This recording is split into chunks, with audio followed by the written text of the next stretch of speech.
What's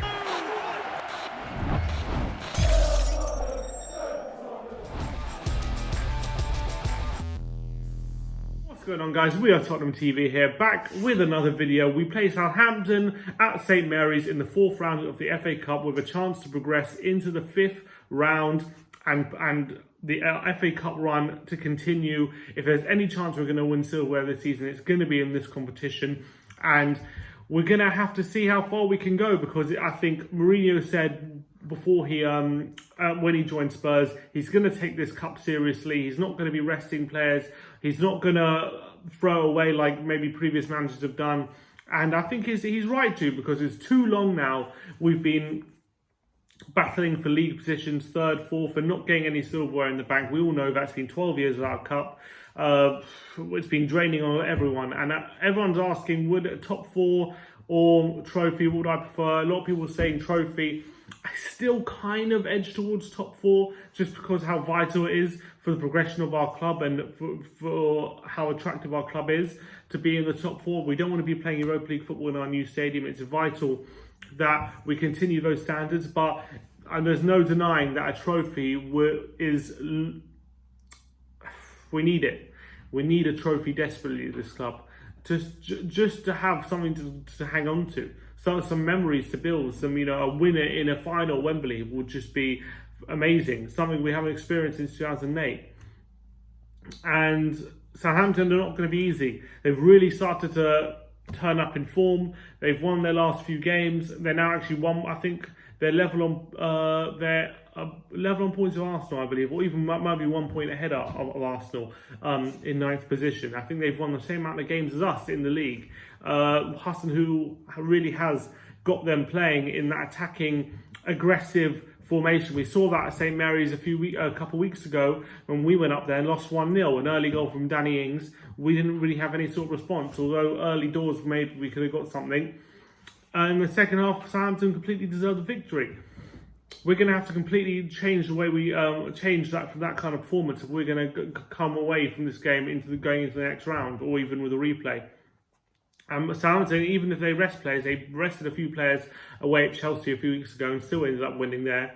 So it's not going to be an easy game. Whatever team they put out, they kind of in that way now that we were under Pochettino. Whatever team they're putting out, they know how to play. They know the principles, and they're all going to play the same way. And that's the advantage of having keeping with your manager and letting him play his way through bad form, as Southampton did. Hassan Hutel could have gone when it was 9-0 against Leicester a few weeks ago. They could have easily given him the chop. Everyone was saying that he was a man on thin ice and he was on his last legs. They stuck with him. He was able to find a system that will work for the players that he had. And now all of a sudden on a great run of form. And he's finally showing what he's about and how his teams like to play. Nathan Redmond in sparkling form. They just went away to Crystal Palace, a very tough away game, even for top teams, and won 2-0. Nathan Redmond scoring the opening goal with an absolute fantastic strike from 25 yards. He's a player with the kind of quality that with his kind of ability, he could be playing for Spurs. It's all about consistency with a player like Redmond, because he has all the ability in the world, dribbling, pace, crossing, technique, long shots. He's always had a good long shot, Nathan Redmond, but he's never added that consistency to his game. But maybe, just maybe, we're seeing that now under Hassan Hutel. It's possible. Danny Ings, obviously, in the season of his life. And they got some good midfield players in Ward-Prowse and Højbjerg. So it's not going to be an easy game. They're going to have a lot in their armoury. However, I think against Norwich, although it wasn't the most convincing of performances, the big positive light was Giovani Lo Celso. He's really going to give us something different in that double pivot, I feel. I know he's going to have to play against better opposition than Norwich. There's no doubt about that. Norwich is not the pinnacle of the Premier League. They're bottom. So yeah, the worst away record in the league. There's a reason for that. But we just saw so much of how he likes to play in that game and in the past couple games as well. I thought against Watford, it was also absolutely fantastic. The way he weaves in that central midfield, the way he makes angles for himself, the way he uses his body and his technical ability.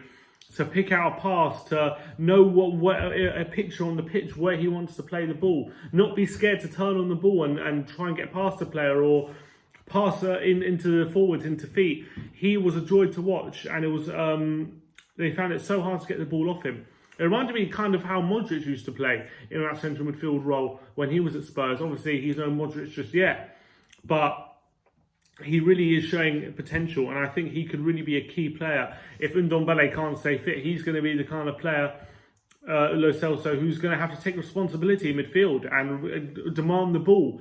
And it was so much of the season, especially since Jose Mourinho's come in, with central midfield has been such a big problem because a two-pronged problem. We still haven't solved the second problem. I'll get to that in a minute. But the first problem was we had no player to get his foot on the ball, turn, and have confidence to break a press if the teams are pressing us, try and play their way out of trouble. We kept going long. There's no coincidence that since Winks and Lo Celso have been in midfield in the last few games, a lot less long balls going over the top into strikers, a lot less looking for runs in behind, although we are still doing that, which is good, but it should be a weapon that you use, not your only source of attack. And that's the problem we've had over the past since Mourinho's come in. Way too many long balls. It's kind of like the only thing we've got going for us.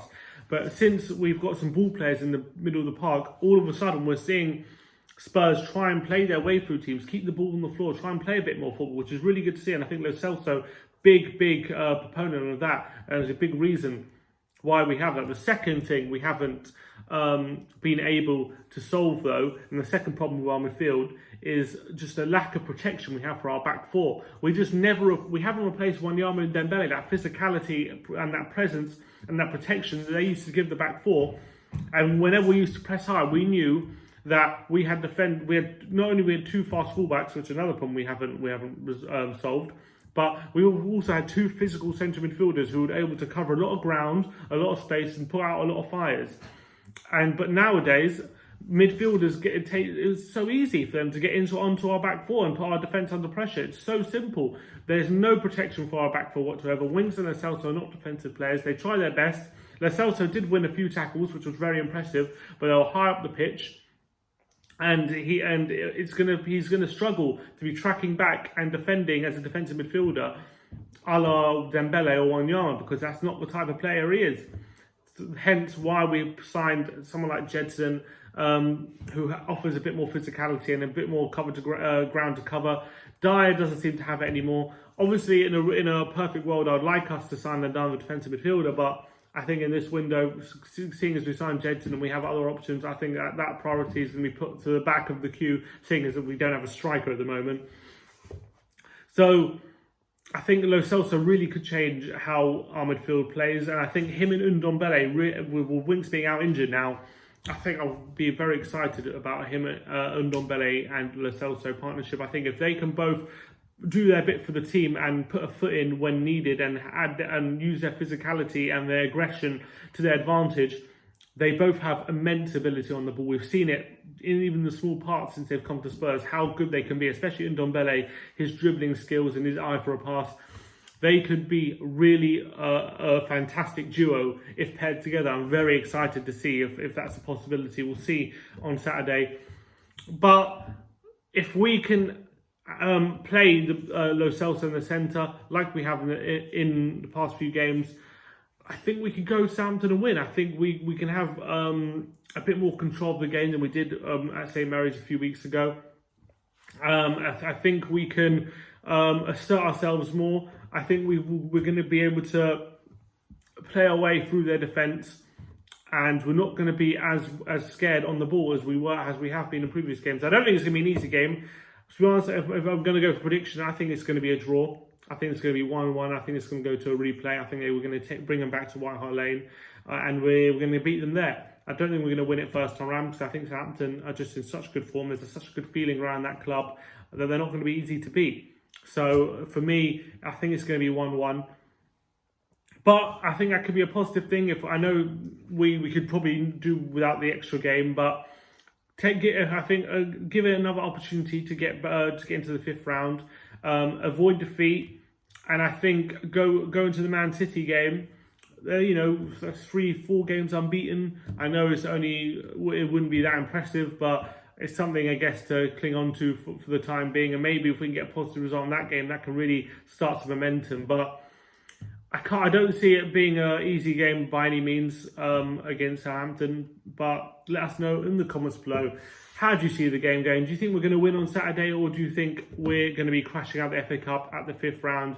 Are you as excited as I am to see Giovani Lo Celso in the central midfield and weave his magic? Let us know in the comments below. Like and subscribe if you like our content. And as always, come on you Spurs.